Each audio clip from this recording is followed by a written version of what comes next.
In the wake of a violent storm that swept across the mountains, rumors began to circulate about unusual happenings deep within Eustace Conway's remote workshop at Turtle Island. What was once regarded as a simple, rustic outbuilding tucked away in the dense forest has, in this retelling, become the center of a swirling narrative filled with mystery, unease, and unanswered questions. According to those who claim to have been present during a rare filming visit, the atmosphere surrounding the workshop shifted dramatically in the days leading up to the visit, as if the land itself were holding its breath. The workshop, located a short distance from the main cabin and hidden beneath thick pine and hemlock cover, had long been considered off limits to outsiders. Even seasoned visitors to Turtle Island often spoke of it in hushed tones, describing it as a place where time felt different and silence carried weight. When a production crew was finally granted access, the experience reportedly defied their expectations entirely. What they encountered or believed they encountered became the foundation of a story that quickly spread far beyond the mountain. This narrative explores that account in a dramatized form, blending observation, speculation, and the psychological strain of isolation in the wilderness. Whether interpreted as myth, misunderstanding, or symbolic storytelling, the events described inside the workshop have since taken on a life of their own.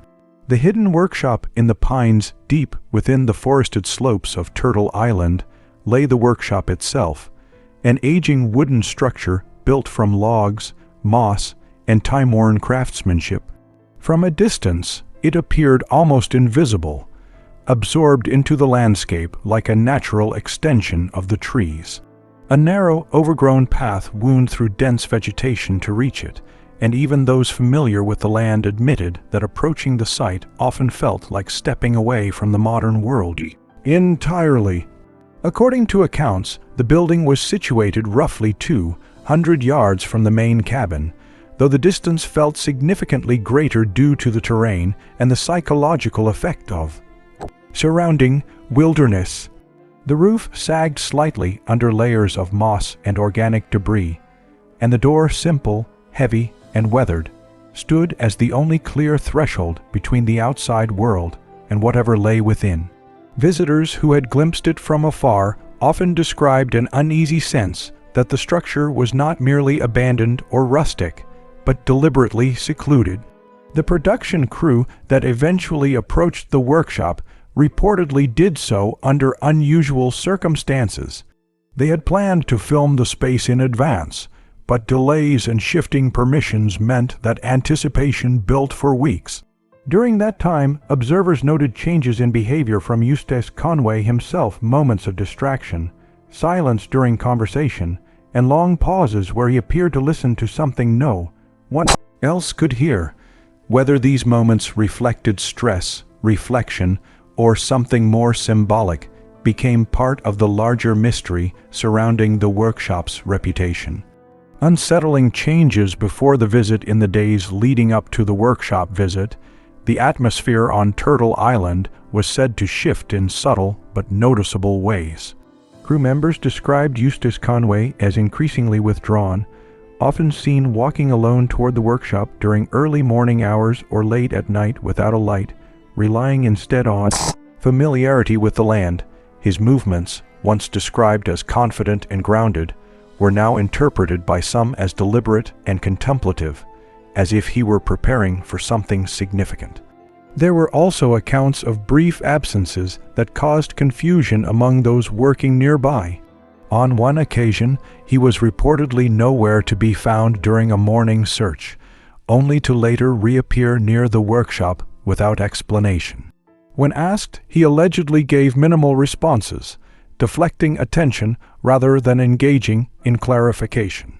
These behaviors, whether ordinary or exaggerated in hindsight, contributed to a growing sense of unease among the crew. At the same time, the forest itself was described in unusually subjective terms. Some felt the environment had become quieter than normal, as if wildlife activity had diminished. Others insisted this was simply the result of heightened attention and expectation. Still, The psychological effect was undeniable. Anticipation built steadily, and with it came a sense that the workshop represented something more than a simple workspace. It had become, in the minds of those involved, a threshold into something unknown. The approach through the forest, the journey to the workshop, took place under a sky that was reportedly heavy with storm clouds, though no immediate rainfall had begun. The path, already narrow and uneven, seemed to stretch longer than expected as the group advanced. Conversations among the crew shifted between practical concerns and uneasy speculation, reflecting the tension of approaching a place long spoken of but rarely entered. According to descriptions, Eustace Conway led the way without hesitation, moving with familiarity that contrasted sharply with the crew's cautious pace. The silence among the group grew more pronounced as they drew closer to the structure. Some later recalled feeling that their thoughts became louder than their spoken words, as if internal reflection had replaced conversation entirely. When the workshop finally came into view, it stood unchanged, weathered, quiet, and deeply integrated into the surrounding forest. Yet the emotional response of the group was reportedly immediate.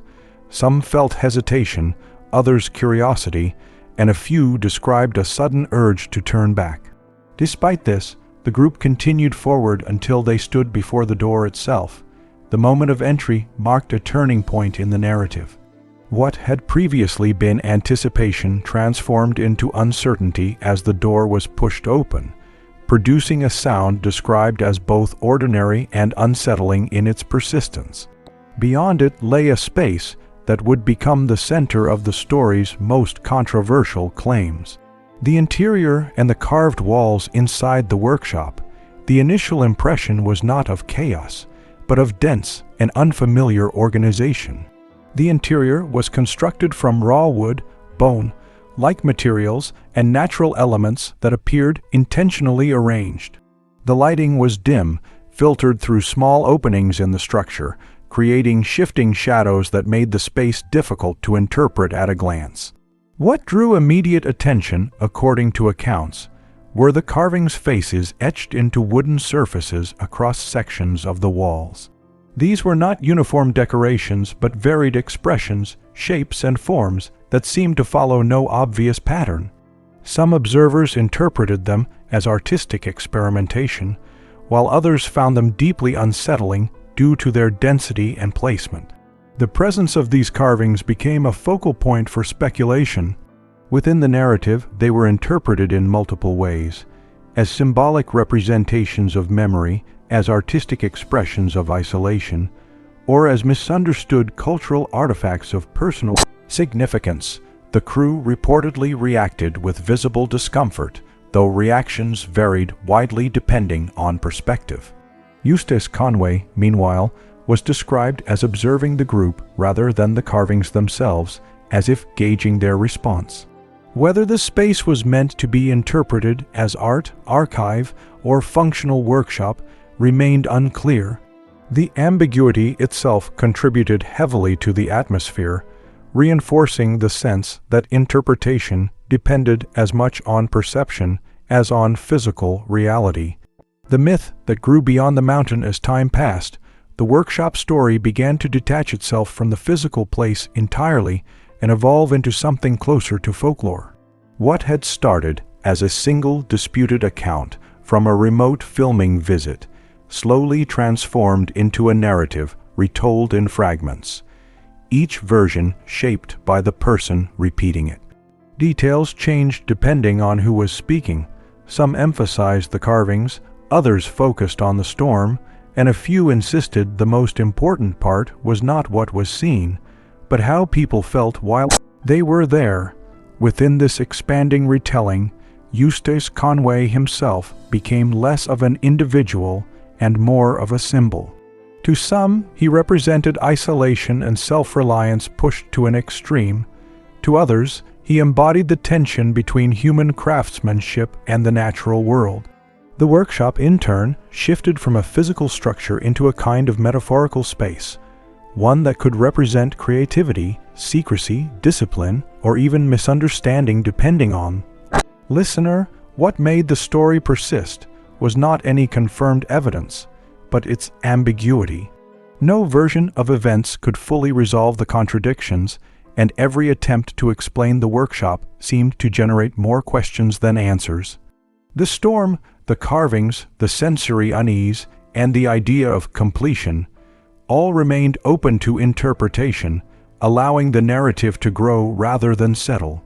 In this way, the workshop became less about what was actually inside the structure and more about what people believed could be inside it. It lived on as a story shaped by uncertainty, expanding each time it was retold, and blurring the line between experience, memory, and imagination. The storm and the hidden chamber as the visit continued. Weather conditions outside reportedly shifted, with the storm intensifying over the forest. Thunder and wind added a rhythmic pressure to the interior environment, heightening the sense of isolation.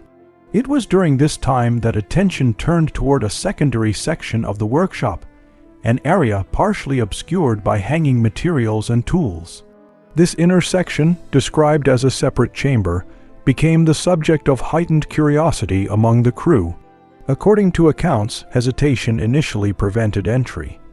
However, as attention intensified, the boundary between observation and exploration began to blur. Once inside, the chamber revealed additional layers of constructed materials, suspended objects, dried botanical elements, and tools whose purposes were not immediately clear. The interpretation of this space varied significantly among those present. Some viewed it as an extension of practical craftwork, while others described it in more abstract terms, suggesting it resembled a constructed system rather than a conventional room. These interpretations were subjective and influenced heavily by emotional response to the environment.